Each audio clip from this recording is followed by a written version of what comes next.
For a long time, I've been looking for a way to connect busy podcasters like you who really don't want to waste a moment, but they want to supercharge the growth of their show.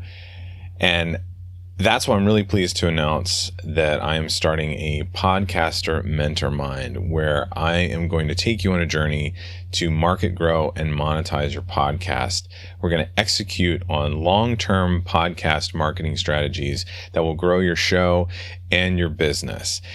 The point of this mentormind is to tackle podcast challenges and problems together. So I want you to join this intentional, elite, and high caliber community of professionals who are growing their podcasts. We're going to develop strategies and execute on them. We're going to share ideas across different industries. We're going to network to assist you in booking interviews on your show. And you're going to be continually updated on the latest podcasting trends.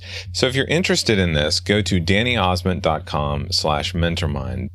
There you'll be able to find out more information about the things we'll be doing, like monthly Q&A calls, expert calls each quarter, 4 half-day virtual retreats each year. We're going to work on growing your business and growing your podcast. Now, you might have seen other masterminds out there, and they cost $1,000 a month, $2,000 a month, $5,000 a month. The idea with this mentormind is to keep it affordable to you so that you can get the information you need to grow and continue to grow throughout the year and throughout the years. That's why this mentormind is only $150 per month. You can actually save more by paying an annual payment as well. So go to dannyosment.com/mentormind to apply today.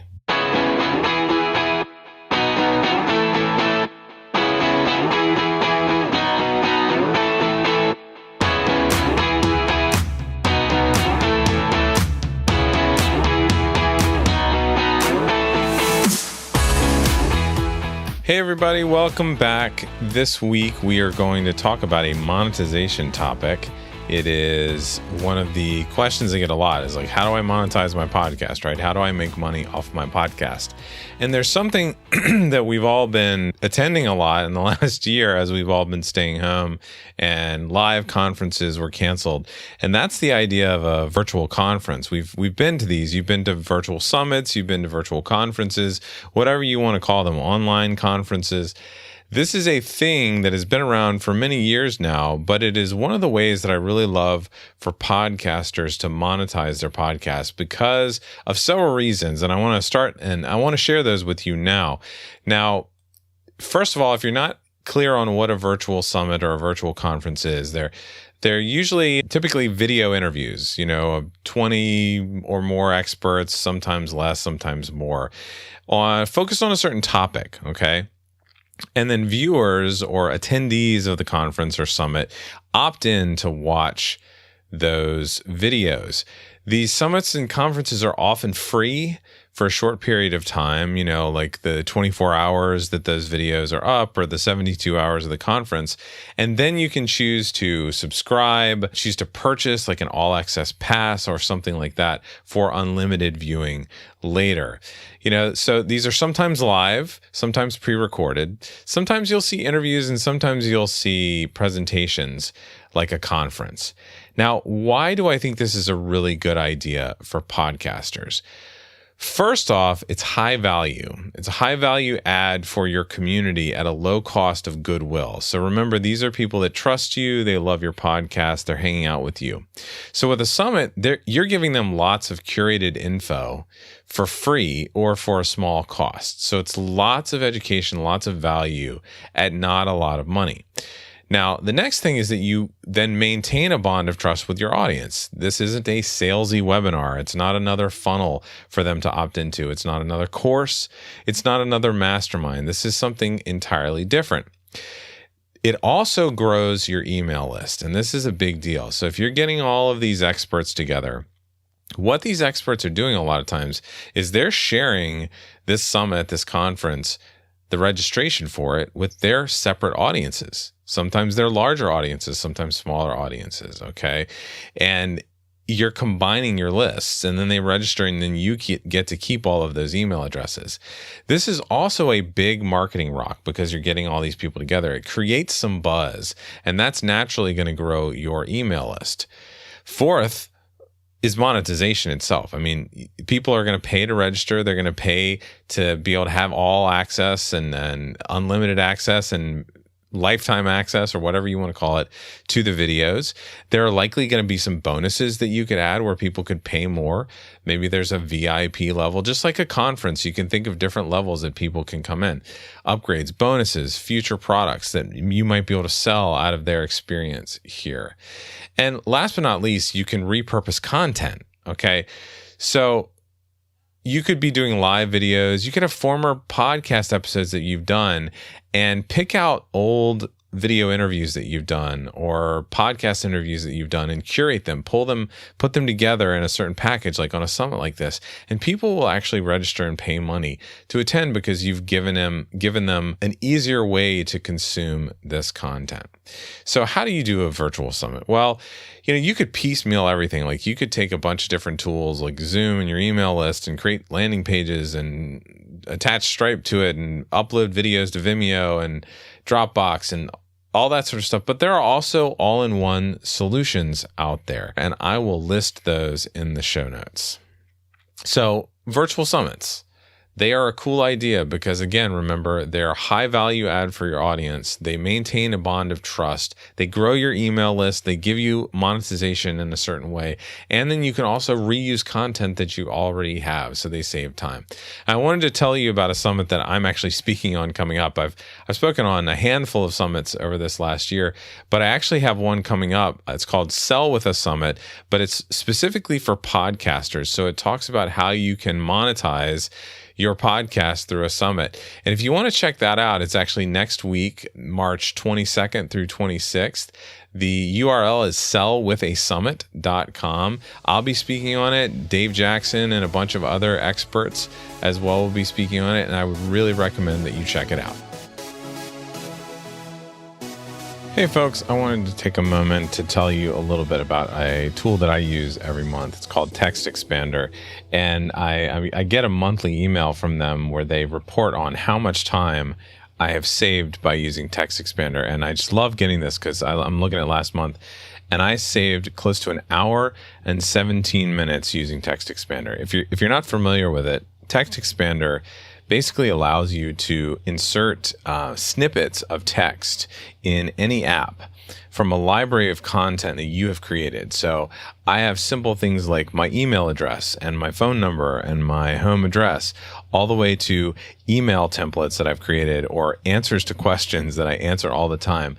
I can easily shoot these snippets into any app, any email, any document that I'm creating, and it saves a ton of time. I would love for you to check them out. If you are interested in using TextExpander, just go to dannyosmond.com/TextExpander for more information. So what's on my mind outside of podcasting this week? Well, we're still stuck at home. Here in Florida, we're hoping that in the next couple months, my wife and I will get vaccinated, and hopefully my 13-year-old daughter will be able to get vaccinated too, and we'll be able to get out more.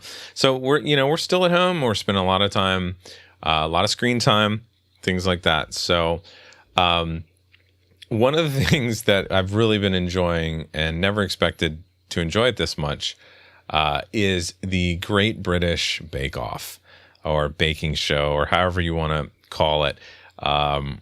Recently, it's been put on Netflix, and so or maybe it was not recently. So I've been checking it out, and the whole family is sort of fallen in love with it.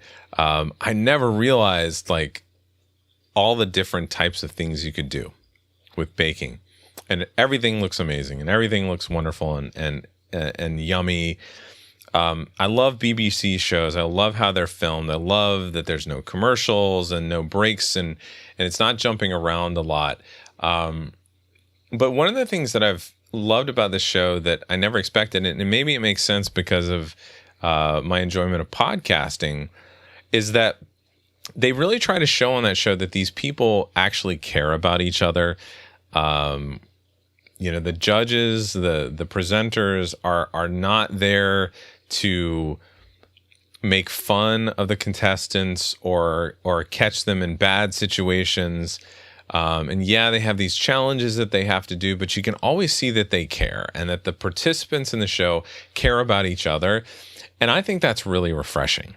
For a lot of the reality TV that we've seen for a couple of decades now, that has not been the case. And it's nice to see that. It's nice to see that even like the hard-ass judge who on most of these series is Paul Hollywood. Even so, he, even though he's tough, you can see that he's there to help and he cares about what the bakers are doing, and he's pleased when they do a really good job, and he wants to give them advice. But he's also disappointed when they struggle, and he doesn't want to see people leave. I think that's just really refreshing. In an age where in this country we're stuck with a lot of the masked whatever and the masked singer and dancer, and to see a show like that where there's substance and there's detail and camaraderie and actual emotion shown from normal people who are showing up every weekend to film this show over a period of weeks. I just love that. I think that's amazing.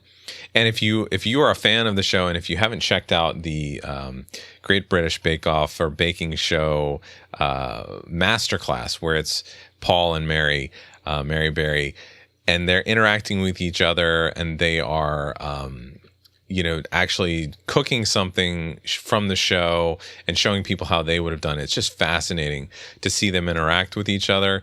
And I also, what I didn't know about Mary Berry, and a lot of people don't know, and it's near and dear to my heart because I have a child with special needs, that Mary Berry is a polio survivor, where her left arm and some other things were affected by polio, and she has a left arm that's smaller and weaker, and you can see it in the show, in this masterclass she's operating, how she was able to become a world-renowned baker who attended I forget what the name of the culinary institute in Paris is, that Julia Child went to, but went through that and developed this career and following as this baking expert with many cookbooks and many jobs as a TV presenter. I just think that's amazing that someone like that, with that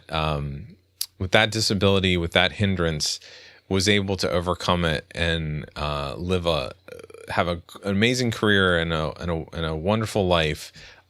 She's in her 80s now, and she was filming that show even when she was that old. So I just think that's awesome, and I would recommend it if you've not checked out that show. And maybe in the next episode I'll talk about another BBC show that I've been into. But it's just been nice to see shows like that really make me feel good, make me feel good about the world, especially with all the things that we have going on in our country and our world at the moment during the pandemic.